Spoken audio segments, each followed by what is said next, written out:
በዚህ ሰዓት አንድ አሳዛኝ ዜና እየተሰማ ይገኛል። ከሁለት ቀናት በፊት ልጄን አፈቀችኝ ያለችው የቲክቶከሯ ዴዚ እናት በድንገት ማረፏ አስደንጋጭ ሆኗል። በማህበራዊ ሚዲያ ወይም በቲክቶክ ላይ በምትሰራቸው ተወዳጅ ቪዲዮዎች የምትታወቀው የዴዚ እናት ባልታሰበ ሁኔታ ከዚህ ዓለም በሞት መለየቷ ተሰምተዋል። የዚህ ልጅ ነገር ከመጀመሪያውም ማለት ነው የእናትየዋ ጥፋት ነው። ምክንያቱም እናትየዋ ኤክስፔክት ያደረገቻት ልጅቷን አፍና ይዛ የፈለገችውን ነገር አርጋ ነው ያሳደገቻት። ከዛ በኋላ ሶሻል ሚዲያ ስትጠቀም ልጇ እንደምታመልጣት ማሰብ ነበረባት። እቺ ደግሞ ከማምለጥም አልፎ ደግሞ ጭራሽ ፉል ታይም ቲክቶከር ሆነች እና ብዙ ነገር አየች፣ ብዙ ሰው ለመደች፣ አበሻ ለመደች ምናምን ነገር እና በዛ ምክንያት እሷ በምትፈልገው መንገድ ልትሄድላት አልቻለች። ከጇ ወጣሽ ማለት ነው። ያኔ ማሰብ ነበረባት፣ ራሷን ማረጋጋት ነበረባት፣ ወደ እሷ ሴታፕ ለመምጣት መሞከር ነበረባት። ነፍሷን ይማርና በጣም ትልቅ ስህተት ነው። እኔ የዛን ጊዜ ራሱ በጣም እናገር ነበር። በተረፈ እኔ ልጅቷን ይቅርታ አድርጉልኝና ዴዚ ራሷ ማለት ነው ላይክ አይኗ አማርኛ አችልም፣ ውጭ ነው ያደገችው ምናምን፣ ግን ንቃተ ህሊኗ በጣም ዘገምተኛ ነው። ትክክል አትመስለኝም። ሺዝ ኖት ኖርማል ማለት ኖርማል ሴት ልጅ አትመስለኝም። የሆነ ትንሽ የሆነ ነገር ያለ ይመስለኛል። ነገሮችን ትደጋግማለች።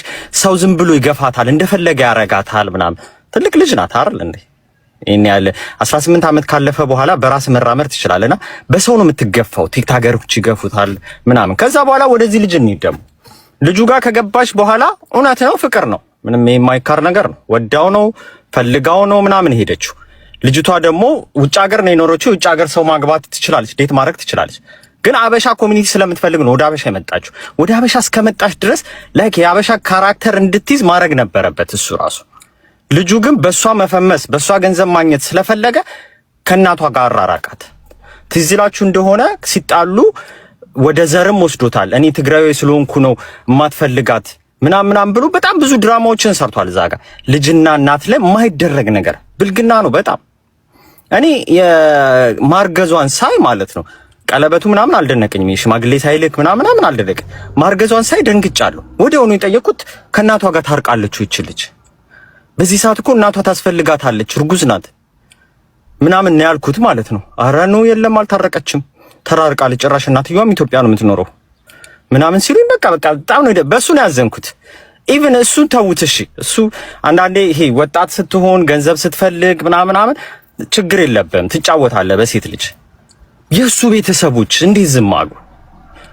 የእሱም ልጃቸው አረ ሲድሩ ሽማግሌ ልከው ከእሷ ቤተሰብ ጋር ተዋውቀው ቢሆን ለእሱስ ቤተሰቦች ጥሩ አልነበረም? ለምን የእሱ ቤተሰቦች እህቶች እናት ካሉትም አባትም ካሉት አላውቅም ታሪኩን። የእሱን ግን ይሄ በቃ ልክ አይደለም። ይሄ አሁን ጸጸት ነው ለነሱ ራሱ ለሱ ቤተሰቡ ጸጸት ነው፣ ለሱ ደግሞ ሞር ጸጸት ነው። እናትና ልጅን አራርቁ። ብዙ ጊዜ ትዝ ይለኛል ድሮ እናታቸውን ቤተሰብ ጥለው ወንድ ጋር የሚሄዱ ሴቶች አሉ። ኢንድ ኦፍ ዘ ዴይ ግን ይመለሳሉ ወደ እናታቸው፣ ወይ ስታረግዝ ወይ ሳታረግዝ በሆነ ጊዜ ላይ ኖ ቤተሰብም አካባቢም ያለ ሰው ኖ እናንተ እንደዚህ እናትና ልጅ ቤተሰብ ሆናችሁ ተራረቃችሁ አይሆንም። ብዙ ጊዜ ወንተድ የሚያደርገው አባት ነው። እንዴት እኔ ያልፈቀድኩት ምናምን የሚለው እንደዛም ሆኖ ግን የሆነ ሰዓት ላይ መታ ትታረቃለች፣ ወደ ቤተሰቦቿ ትመለሳለች። ይሄን ነገር እንድታረግ እንኳን መፍቀድ ነበረበት፣ ማረግ የራሱን ጥረት ማድረግ ነበረበት። እውነቴን ነው የምለው። እናትና ልጅን ለያይተህ የምትወስዳት ሴት ምንድነው የምትጠቅምህ? በዛ ላይ አሁን በእርግዝናዋ ምንም የማታውቅ ልጅቷ ችግር አለባት። እኔ ኖርማል አትመስለኝም፣ ይቅርታ አድርጉልኝና እችን አይነት ሴት አፈነ ወስደህ ከእናቷ አራረቀ፣ መጨረሻው ይሄ ሆነ። የሱስ ቤተሰቦች ምንድነው የሚሰማችሁ? ይሄ በጣም ለሁሉም ትምህርት ነው። ልጅ ሆናችሁ እናት የሆናችሁ ልጆቻችሁን በጣም ቴክ ኬር አድርጉ። በዛ ላይ የማይሆን መንገድ መሄዳችሁን በቃ አለመመለሳቸው ካሰባችሁ መራቅ የለባችሁ፣ መጠጋት ነው ወደ እነሱ ሴታፕ። በተለይ ቅድም እንዳደረገችው ሮማን ውጭ ሀገር የሚያድጉ ልጆች ችግር አለባችሁ፣ አይሰሙሽም። 16 ዓመት ካለፋችሁ መስማት ያቆማሉ። በቃ ኢግኖር ነው የሚያደርጉ። ጊዜ ካንተ ጋር አይኖራችሁ። በእነሱ ሙድ ለመሄድ መሞከር መቻል አለበት፣ መላመድ መቻል ባይመጠብ ከእድሜያችን እኩል እንኳን ባይሆንም ነገር የሚያደርጉት ነገር ለማወቅ ለመስማት መረዳት። የእናትየዋ ጥፋት እንደው ነፍሷን ይማርና ያ ነው መረዳት ነበረባት። አትሊስት ብትሄድ አሁን እርጉዝ ናት፣ ማርገዟን እንኳን እርግጠኛ ነኝ ማርገዟን ልትነግራት ትችላለች ምናምን። ያኔ እንኳን መጠጋት እልም መያያዝ ነበር የለባትም። እውነት ነው በስትረስ ሊሆን ይችላል ይሄ ነገር የተፈጠረ። ደም ብዛት ሊኖር ይችላል፣ ስኳር ሊኖር ይችላል፣ ብዙ ነገር ይኖራል። ስትረስ ማለት ደግሞ ከበሽታ ጋር ሲታከልበት ከባድ ነገር ነው። መጨረሻው ጥሩ ላይሆን ይችላል። ባይዘዌ በሽታህን የምታስታምመው አይምሮን ንጹህ ሲሆን በዛ ላይ ገዛ ልጅህን ማለት ነው። አሁን ስታወሩ ነበር 2 ልጅ አላት ምናምን አይመስለኝም። 1 ልጅ ነው ያላት። 1 ልጅ እያለች ስታወራ እኔ ሰምቻለሁ። በአይኗ እኮ ነው የተወሰደባት ነው። ኧረ ቪዲዮ ሁሉ እኮ አለ ከወንድሟ ጋር ሊሆን ይችላል። ግን እኛ ያየነው አንድ ነው ግን ይሰማል። ከዛ በኋላ ግን ማለት ነው ቆይ አንዴ ልጨርስልሽ እንትላ ከዛ በኋላ ግን ማለት ነው ላይ ልገባ ነው የኛ ቆይ እንዳገቢ ኖ ስፔስ ቆይ ከልጨርስና ትገቢያለሽ እና ይሄ ልክ አይደለም መሆን አለበት። እኔ ጣቴን የምቀስረው ልጁ ላይና የልጁ ቤተሰቦች ላይ ባህል ወግ አለን። ውጭ ሀገር ይኖር እሱ ከኢትዮጵያ ያደገ ልጅ ነው አይደል? ሽምግልና መላክ እንዴት እንደሆነ ያውቃል አይደል እንዴ? የቤት ዘመድ ነገር ያውቃል አይደል? በዚህ ደረጃ አንዳንዴ እልህ ሲይዝ እኮ የሆነ ሰዓት ላይ እኮ መቀየር አለበት። እኛ ማናቀው የእናትየዋ ጥረት ሊኖር ይችላል በመሃል ላይ። ይሄ ልጅ ሆልድ እያረጋት ይሆናል። እቺ ልጅ አፍኖባት ይዟት ሳትሞክር አይሆንም። ስለዚህ ጭራሽ በበሽታዋ ላይ ስትረስ ሲጨመርባት ለዚህ ነገር ዳርጓት ይሆናል። በጣም ነው የሚያሳዝነው። ይሄ በጣም ብዙ እናቶች ውጭ ሀገር ለምታሳድጉ እናቶች እንዲህ ጨምልዳችሁ የምትይዙት ልጅ ማለት ነው የሆነ ሰዓት ያመልጣችኋል። ስለዚህ ሲያመልጧችሁ አይ ምናምን ብላችሁ ግትር ከማለት በእነሱ ሙድ ለመሄድ መሞከር መቻል አለባችሁ። ግትርነት አያዋጣም። በዛ ላይ የራሳችሁን ታይም ደግሞ አሳልፉ። ልጅ ሲያድግ ጥሏችሁ ነው የሚሄደው። ይሄ ግልጽ ነው። ውጭ ሀገር የሚያድግ ልጅ ለልጅሽ ብለሽ ባልሽን ታባረሪያለሽ አይደል? እኔ ልጅ ያለ በቃ ልጄን አሳድጋለሁ። ልጅሽ ግን ጥሎሽ ሲሄድ ብቻሽን ነው የምትቀር። ይሄ በጣም ትምህርት ነው መሆን ያለበት።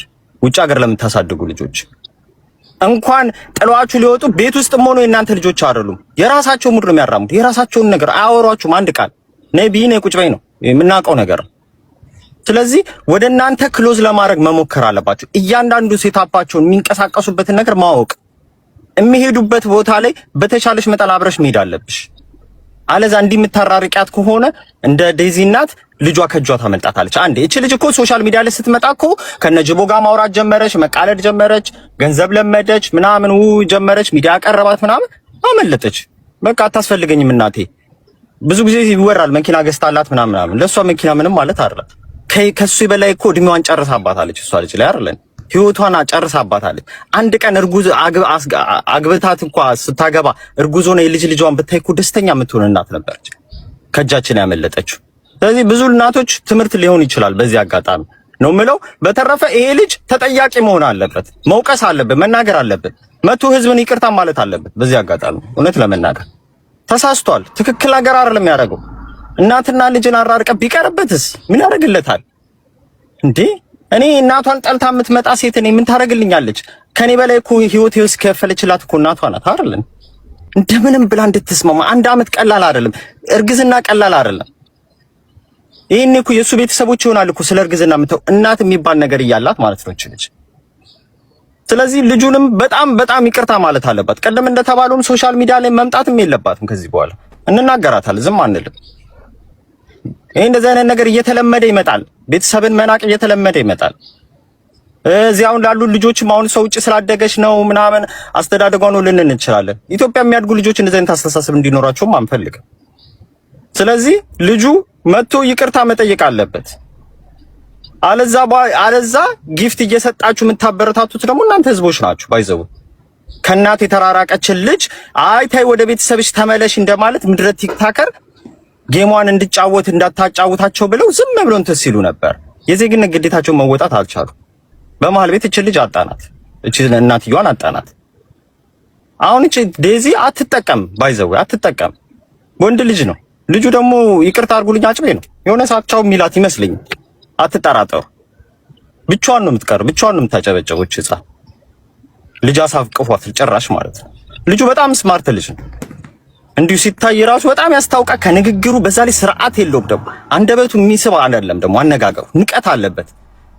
ሰው ስለሚከተል ጌም ስለሚሰጥ ጌም ሰው ትንቃለህ። በጣም ይንቃሉ። ባይዘው እንደዚህ አይነት ሰዎች ባይዘው እየገባ መናገር አለብን። በጣም ህዝብ ላይ መጸዳዳት የለባችሁ። በጣም ይንቃል። በቃ ይንቃሉ፣ ይጠግባሉ። ሰው ያየናል፣ ሰው ጊፍት ይሰጠናል ብሎ ማለት ነው። ስለዚህ እንደዚህ አይነት ሰዎች ማለት ነው ይሄ ልጅ አሁን በጣም በዚህ ነገር ተጠያቂ ማድረግ አለብን። ይሄን ነገር ላይ እንደውም ማሰብ መቻል አለበት። ወጥቶ ይቅርታ መጠየቅ አለበት። በተረፈ ነፍሷን ይማር። በጣም ያሳዝናል። በጣም ነው የሚያሳዝነው። አመሰግናለሁ። ምናልባት እዚህ ጋር ጥያቄ ያለኝ አሁን ለምሳሌ አዶናይም አይተው ከሆነ ጃኒን እንትን ካለ በኋላ በዜማ ቀይሮ ነበርና አሁን ዴዚንም ይቀይራታል የሚል ተስፋ አለ ማለት ነው። ተፋውል ይችላል። አራት አስቀኝ ቦምባስቲክ ቶክ አዶናይ እስክስታ ወራጅ ነው እንደምታውቀው። ህዝቡን 23 እያሰረ አጀንዳ እየሰጠ ሚዝ ነው እንዴ? ተናገርን እኮ አጀንዳ እየሰጠን እኮ ነው ዥው የሚለው። አንድ የሰራቸው ነገር የለም እኮ አይደል? አሁንም ጃኒን ትቶ አሁን ስለ ጃኒ ቅድም አውርተናል። አሁን አዘል ነኝ ያሉትና ስለ ጃኒ ብዙ አወራን ቅድም አይደል? ግን የሱም ያስታውቃል እስክስታ ወራጅ ነው። በቃ ቅድም እንደተናገርኩት ነው። አጀንዳ ይሰጡናል፣ ከዛ ለራሳቸው ያመቻቻሉ፣ ህዝብን እንትን ይከፋፍላሉ፣ ቢራቢሮ ምናምን እያሉ ከዛ የሆነ ችግር እንዳይፈጠርባቸው ከሶሻል ሚዲያው ላለመራቅ የሆነ ነገር ፋውል ሲሰሩ አይታል። ባለፈው ሙስሊሙን ትግራይ ያሉ ሙስሊሞችን አብረ ተናገር ከክርስቲያን ጋር ሲባል ምንድን ነው ያለው? ሪቨርስ ነው ያደረገው አይደል እንዴ? እንደ ማይክል ጃክሰን። ለምንድን ነው እንደዛ ያደረገው? አሉኝ ሰዎች አካውንት አይዘጋም፣ ፎሎ ቀነሰ ወዲያው 44 ብሎ አላቸው። የሆነ ግሩፕ ፈንቀላ ያስወጣል። እዛ ግሩፕ ላይ ገባ ባይዘው አላቸው እንትን ላይ ይሆናል። ከዛ በኋላ ኮፒ ሊንክ ምናምን ተባለና እንደገና አንሰራራ። ቲም ወርክ ነው የሚሰሩበት። 44 ብሎ ለጥፎ አዳሚታቱ አድርጎታል። ሁሉንም እንደዛ እያደረጉ ነው የሚጫወቱብል። ባይዘው ተናጋሪ የለም ብሎ ነው። ተናጋሪ የለም፣ ለትውልድ የሚያስብ ሰው የለም። እኛ ብቻ እንቀጠለበት ቲክታክ ማለት ለማንም ኦፕን የሆነ ነገር ነው። ይሄን ያህል ዕውቀት ያለውም ሰው የለበትም። እዚህ ዕውቀት ያላቸው ሰዎች አይታዩ። ቦታው ነገርየውንም እየተጠቀሙበትም አይደለም። እንዳለ ዕውቀት የሌለበት በሆይታ በጮጮታ ምናምን ነው አየሩን ይዞ እየተቆጣጠረ እያጫጫኸው ያለው። ገባ? ይሄም አዶናይም እንደዛ ነው። አየር ይዛል፣ ያጫጫሃል። ነገ ይመጣና ደግሞ ያለቅሳል። እዛ